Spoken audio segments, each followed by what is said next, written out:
talk about the global crisis and the effect of crisis in Africa. What is the state now?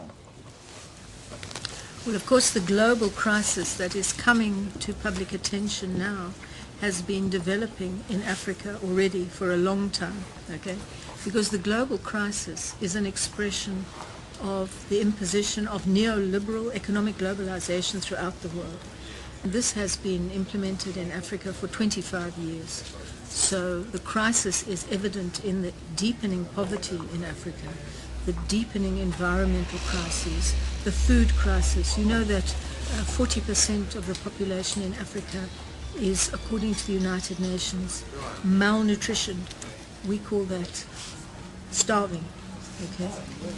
And so, and the other major expression of the global crisis, which is the ecological crisis and the climate crisis, has already been developing in Africa for many years. We can see it in growing desertification in Africa as the population pressure and the struggle for survival has forced people into unproductive areas. And at the same time, we are seeing flooding in other parts of Africa already. So the climate change has long been evident in Africa.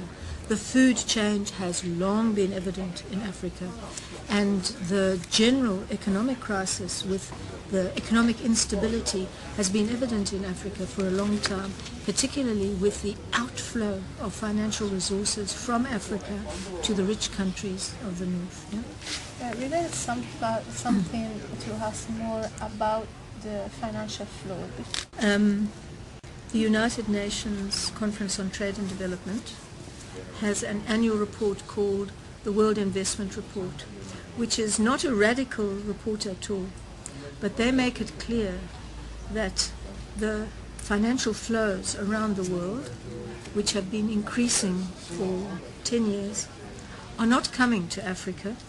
They are going to the industrializing countries of South, Southeast and East Asia.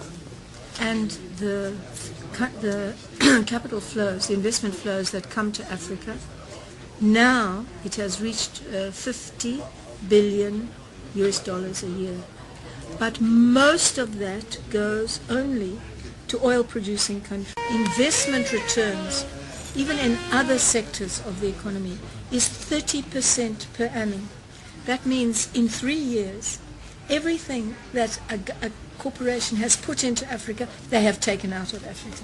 So the investment in Africa is very low, is very uneven, is very concentrated in very few countries, and is accompanied by enormous outflows. And the reason for those outflows is that the structural adjustment policies of the IMF and World Bank have encouraged these governments to give the most generous investment terms to foreign investors. And these governments are competing with each other to lower their investment terms. Let's talk also about economic partnership agreements. Despite these structural adjustment programs, where these governments have to deal with the IMF and World Bank on their own, bilaterally, in the WTO, they could act together as a group. And they were encouraged by forming alliances with other stronger countries. So these alliances between the developing countries in the WTO have enabled them to block the United States and the European Union introducing complete tariff reduction, services liberalization, investment liberalization. And because of that, the EU and the US, over the last 4 or 5 years, as this resistance was developing in the WTO, they adopted a policy of outflanking the resistance in the WTO by approaching these governments for bilateral free trade agreements, in which they would include everything that they wanted from the WTO and even more, go beyond the WTO. And thus they have these FTAs with individual countries, with Chile, with India, with South Africa, and so on, with Mexico. But they are also trying to collect together all the small countries, Africa, the Caribbean, and the Pacific.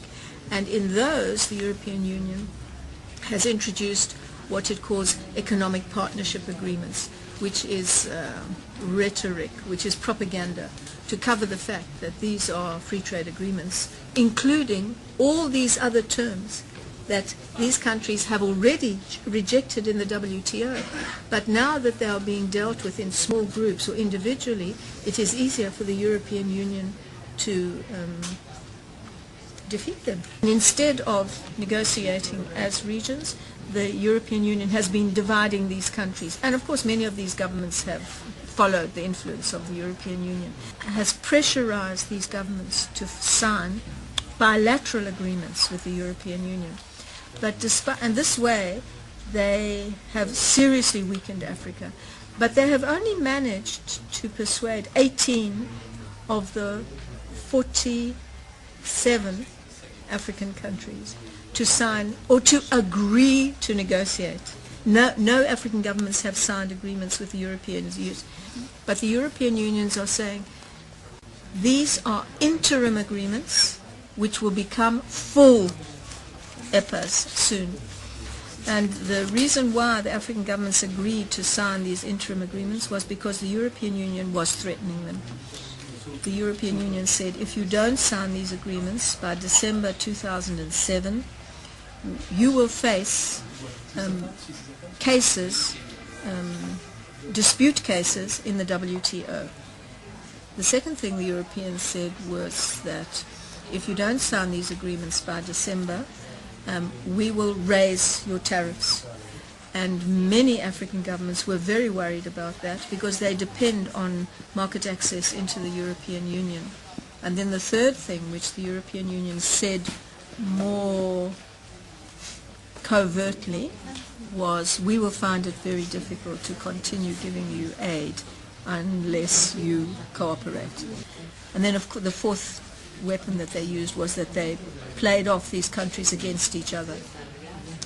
But even though 18 countries have agreed to negotiate, many are still resisting and refusing. I think the important thing for Europeans to know is that the European Commission in Brussels is putting out a lot of disinformation and misinterpretation about what is going on.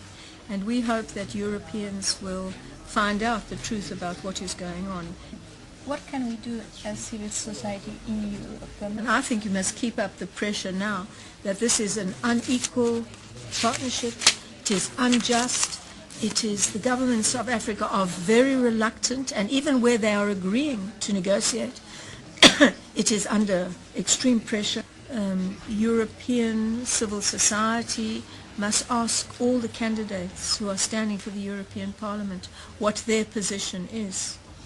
And I think a very strong argument that must be put forward now is that in this situation of global upheaval and crisis, and we don't know where the financial crisis will go, this is not a time for African countries or any other countries to be signing long-term agreements that will fix their relationships and their policies and which will be virtually irreversible.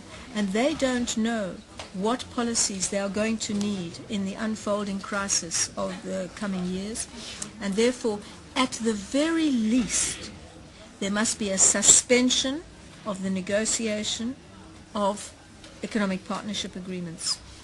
The position of African civil society is that these must be stopped definitively, altogether, because they are anti-development and they are undemocratic and they are unjust. But as a tactic, and certainly in the short term, we must demand a complete suspension of any negotiations until there has been further research and examination and consultation, and until we can see which way the global crisis is